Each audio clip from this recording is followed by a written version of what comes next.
नमस्कार साथियों, मैं विवेक उपाध्याय आप सभी का अपने YouTube चैनल विवेक शक्ति में हार्दिक स्वागत करता हूं। साथियों, हम लोग अल्फ़ाबेट में जितने भी टाइप्स के प्रश्न वनडे एग्ज़ाम्स में बनते हैं वो सभी बारी बारी से कर रहे थे। तो उसी कड़ी में आज का जो हमारा टॉपिक है वो है फाइंड लेटर पेयर्स, यानी कि अक्षर युग्म ज्ञात करना। अब ये क्या होता है, अक्षर युग्म क्या होता है? यानी कि अक्षर युग्म का मतलब होता है कि अक्षरों का जोड़ा।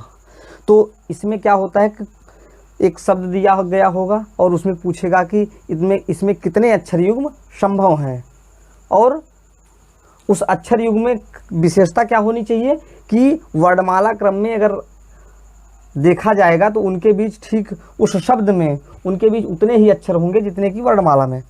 जैसे मैं कहूँ कि आर्क कोई एक शब्द है, अब इसमें पूछेगा कि इसमें कितने अक्षर युग्म संभव हैं जिनके बीच उतने ही अक्षर हैं जितने की वर्णमाला में। इसका मतलब ये हो, जैसे इसमें हम लोग क्या करते हैं कि ए से जेड तक पढ़ते हैं और जो अक्षर युग्म मिल जाएगा, जैसे ए से शुरू करें, इस अक्षर से शुरू करें ए बी सी, तो यहाँ पर क्या दिख रहा है, ए और सी के बीच उतना ही अक्षर है, यानी केवल एक ही अक्षर जितना कि वर्णमाला में ना।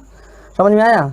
इसमें कुछ नहीं करना है, इसमें बस केवल ए बी सी डी पढ़ना है। ठीक, जैसे अगर कोई शब्द एप्पल दे देगा और एग्जाम में पूछ लेगा कि इसमें कितने अक्षर युग्म संभव हैं, उनके बीच उतने ही अक्षर होने चाहिए जितने की वर्णमाला में। तो हम लोग इसको कैसे हल करेंगे, कैसे अक्षर युग्म फाइंड करेंगे? तो इसमें यही है कि हम लोग केवल ए बी सी डी पढ़ेंगे और जो अक्षर युग्म मिलेगा उसी को हम लोग नोट कर लेंगे। ठीक, अब इसमें यही है कि आप कितना जल्दी जो है ए बी सी डी पढ़ सकते हैं। ठीक, तो जैसे एप्पल में अक्षर युग्म फाइंड आउट करना है, ठीक, तो हम इस अक्षर से शुरू करते हैं, इस अक्षर से पढ़ते जाइए, जो अक्षर लिखा रहेगा उसी के आगे हम लोग वर्णमाला यानी कि ए बी सी डी पढ़ेंगे। ठीक, जैसे ए, इसमें एप्पल में फाइंड आउट करना है, ए से शुरू करिए, ए से शुरू करेंगे तो ए बी सी डी ई, तो यहाँ पर कौन सा अक्षर युग्म मिला?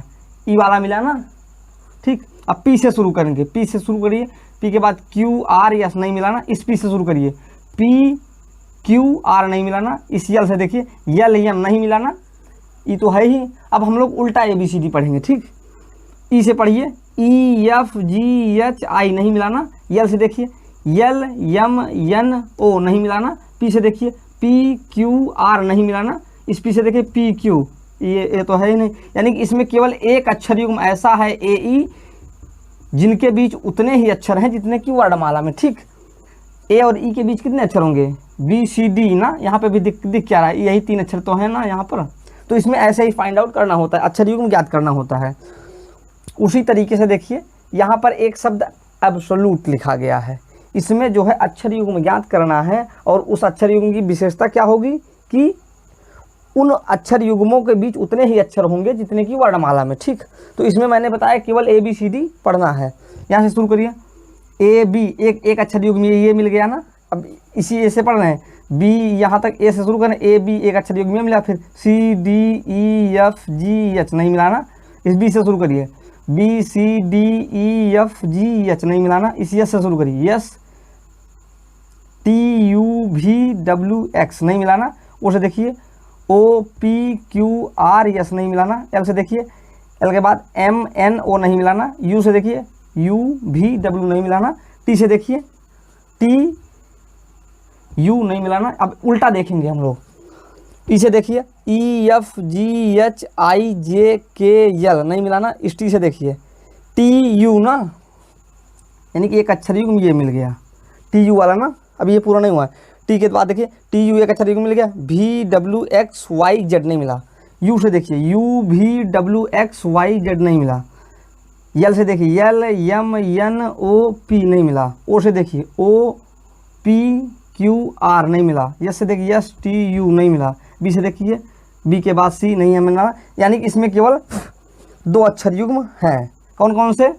इसमें दो अक्षर युग्म हैं, पहला है ए बी और दूसरा है यू टी। इसकी खासियत क्या है कि इनके बीच उतने ही अक्षर हैं जितने की वर्णमाला में। ठीक, अब उसी तरीके से इंक्वायरी एक शब्द है, इसमें देखना है, इसमें सिर्फ कुछ नहीं करना है, एग्जाम में ऐसे पूछ लेगा कि इसमें कितने अक्षर युग्म हैं जिनमें उनके बीच उतने ही अक्षर हैं जितने की वर्णमाला में। प्रश्न बिल्कुल सिंपल सा है। तो अक्षर युग्म ज्ञात करने के लिए हमको कुछ नहीं करना है, केवल ए बी सी डी पढ़ना है। वो भी जो अक्षर रहा है, एक बार हम लोग उल्टा पढ़ेंगे, एक बार सीधा पढ़ेंगे, जो अक्षर युग्म मिलेगा वही हमारा आंसर होगा। ठीक, कभी कभी केवल अक्षर युग्म की संख्या पूछेगा, कभी कभी अक्षर युग्म भी पूछ लेगा। तो यही है, इसमें इसके अलावा और कोई दूसरा रास्ता नहीं है, ABCD पढ़नी ही होगी। अब आप कितनी शीघ्रता से पढ़ लेते हैं ये आपके ऊपर। अब अगला अक्षर है रीजनिंग, इसमें अक्षर युग्म फाइंड आउट करना है। इसमें देखिए मैंने बताया कि इसमें केवल अक्षर युग्म जब भी कहेगा ज्ञात करने के लिए तो हम लोग इसमें केवल ABCD पढ़ेंगे। ठीक, आप पढ़िए। आर के बाद देखिए RSTUVWXYZ नहीं मिला। ई से देखिए, ई के बाद FGHIJKL नहीं मिला। ए के बाद BCDEFG, ई से पढ़ रहे था, EFG नहीं, ए से पढ़ रहे थे। ए के बाद देखिए BCDEFG यानी कि पहला कौन सा मिला, AG मिला ना। यस से देखिए, यस के बाद TUVWX नहीं मिला। ओ से देखिए OPQRS नहीं मिला। यन से देखिए NOPQ नहीं मिला। आई के बाद JK नहीं मिला। एन के बाद नहीं मिला। जी के बाद भी नहीं मिला। ठीक, अब उल्टा पढ़ेंगे। जी के बाद देखिए, जी के बाद HI यानी पहला अक्षर कौन सा मिल गया, GI मिल गया ना। JKLMNO, एन के बाद देखिए OPQRSTU नहीं मिला। आई के बाद देखिए JKLMNO नहीं मिला। अभी एन से देखेंगे ना, यम। एन के बाद देखिए NO, एक अक्षर युग्म ये मिल गया। PQRS नहीं मिला। ओ के बाद देखिए OPQRS नहीं मिला। यस के बाद देखिए TU भी नहीं मिला। ABC नहीं मिला। ED, ई के बाद F नहीं मिला ना। यानी कि इसमें भी कितने अक्षर युग्म हैं, 3। कौन कौन से, AG, GI और NO ना, ये 3 अक्षर युग्म इसमें मिले। तो इस टाइप्स के सवालों में जो है, इन टाइप्स के सवालों में हम लोग ABCD सिंपली पढ़ करके अक्षर युग्म ज्ञात कर लेते हैं। इसमें कुछ था नहीं, इसमें कोई ट्रिक नहीं थी। अब हम लोग जो है अल्फ़ाबेट में जो भी पढ़े उसका एक शॉर्ट रिवीजन कर लेते हैं। उससे पहले आप इसका स्क्रीनशॉट ले लीजिए।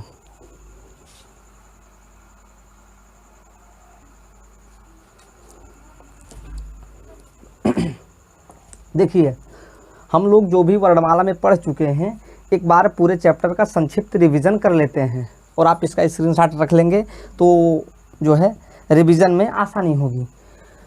जो हम लोग वर्णमाला में पहला टाइप पढ़े थे वो ये पढ़े थे कि जब वर्णमाला सीधे क्रम में दी हुई हो और उसमें दाएं बाएं की बात करें तो हम लोग क्या करते थे, सबसे पहले जो है अगर दाएं से पोजीशन दी हुई है तो दाएं से पोजीशन दी हुई है तो हम लोग इसको बाएं में कन्वर्ट कर लेते। बाएं में कन्वर्ट करने के लिए हम लोग 27 में से घटा देते थे। ठीक, जो भी यहाँ पे पोजीशन दी रही होती थी तो 27 में से अगर हम लोग x को घटा देते तो अब हमको L कह लीजिए कि LX मिल जाता था या LN मिल जाता था। हम लोग जब बाएं से पोजीशन निकल जाती थी तो अब इसके बाद हम लोग क्या करते थे, अगर दाएं जाते थे दाएं के लिए हम लोग प्लस करते थे और बाएं के लिए हम लोग इसी में जो भी यहाँ पे संख्या आई रहती थी वही हम लोग करते जाते थे। ठीक, तो हमको यहाँ पर जो है इसके बाद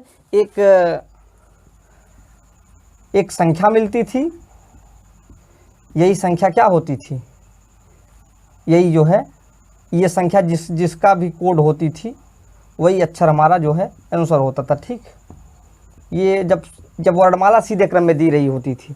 अगला जो था वो जब वर्णमाला विपरीत क्रम में हो, इसके लिए हम लोग क्या करते थे, सीधे वर्णमाला की तरह हल करते थे। यानी कि अगर दाएं में दिया है तो उसको हम लोग बाएं में कन्वर्ट कर लेते थे। उसके बाद दाएं जाते थे तो प्लस, बाएं आते थे तो माइनस।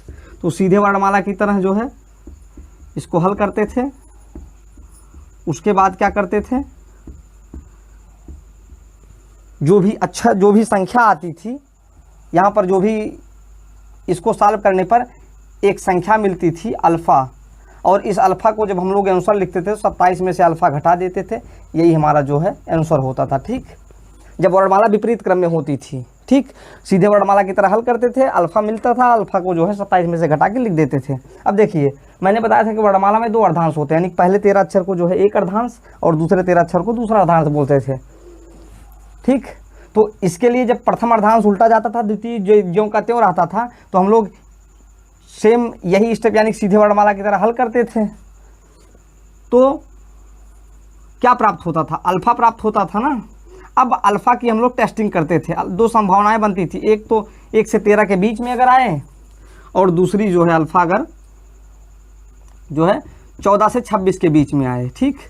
अगर 1 से 13 के बीच में आता तो हम लोग जो है जब आंसर लिखते तब हम लोग जो है जब ये आता, ठीक, जब ये आता तो हम लोग क्या करते थे कि 14 में से अल्फ़ा घटा देते, वही हमारा जो है जो आता, जो संख्या आती वो जिस अक्षर की प्लेस वैल्यू होती वही हमारा आंसर हो जाता। अब जब अगर द्वितीय अर्धांश उल्टा जाता तो तब प्रथम को ज्यों का त्यों छोड़ा जाता, तो वही संभावना थी, यानी सीधे वर्णमाला की तरह हल करते तो हमको जो है एक संख्या यानी कि अल्फ़ा मिलती। अल्फ़ा की हम लोग टेस्टिंग करते, अगर अल्फ़ा जो है 1 से 13 के बीच में होता तो हम लोग उसको जो है ज्यों का त्यों छोड़ देते, यानी कि अल्फ़ा अगर 1 से 13 तक का होता, जब द्वितीय अर्धांश उल्टा गया होता तो हम लोग अल्फ़ा जिसका कोड था होता वही हम लोग लिख देते। अगर देखिए, अगर अल्फ़ा इसकी बात मैं कर रहा हूँ, जब द्वितीय अर्धांश उल्टा गया है, अगर अल्फ़ा 1 से 13 के बीच में आता तो अल्फ़ा ही हमारा आंसर होता, और अगर अल्फ़ा जो है 14 से 26 के बीच में आता तो जो है हम लोग उत्तर लिखते 40 माइनस अल्फ़ा कर देते, ठीक, ये हमारा आंसर होता। और इसके प्रथम अर्धांश जब उल्टा जाता, अगर 1 से 13 के बीच में आता तो हम लोग 14 में से घटा के लिखते, और जो है अगर जो है 14 से 26 के बीच में आता, यानी कि ये पहली कंडीशन है, ये दूसरी कंडीशन है। जब प्रथम अर्धांश उल्टा जाता, अगर अल्फ़ा जो है 1 से 13 के बीच में आता तो हम लोग 14 में से घटा के लिखते, अगर दूसरी, ये पहली कंडीशन के लिए है, और अगर दूसरी कंडीशन जब प्रथम अर्धांश उल्टा गया तब मैं बात कर रहा हूँ, और जो द्वितीय कंडीशन ये बनती कि जो है अगर ये 14 से 26 के बीच में आता तो वही हमारा अल्फ़ा ही हमारा आंसर होता। वैसे ठीक इसी तरीके से यहाँ पर भी है, अगर अल्फ़ा जो है 1 से 13, जब द्वितीय अर्धांश उल्टा गया होता तो अल्फ़ा जो है अगर 1 से 13 के बीच में होता तो ये आंसर होता, अगर 14 से 26 के बीच में होता तो 40 में से घटा के लिखते। जब दोनों अर्धांश उलट देते तो हम लोग सीधे वर्णमाला की तरह हल करते ना, इसके बाद अल्फ़ा मिलता,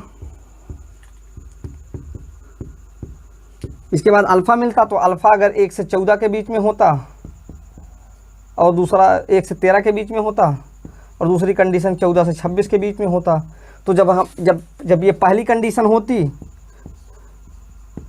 तब हम लोग जो है 14 माइनस अल्फ़ा करते पहले के लिए, और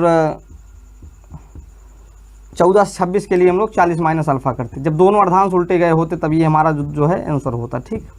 अब देखिए, इसके बाद हम लोग पढ़े थे कि दो अक्षरों के बीच कितने अक्षर हैं। इसके लिए मैंने बताया था कि बड़ा स्थान माइनस छोटा स्थान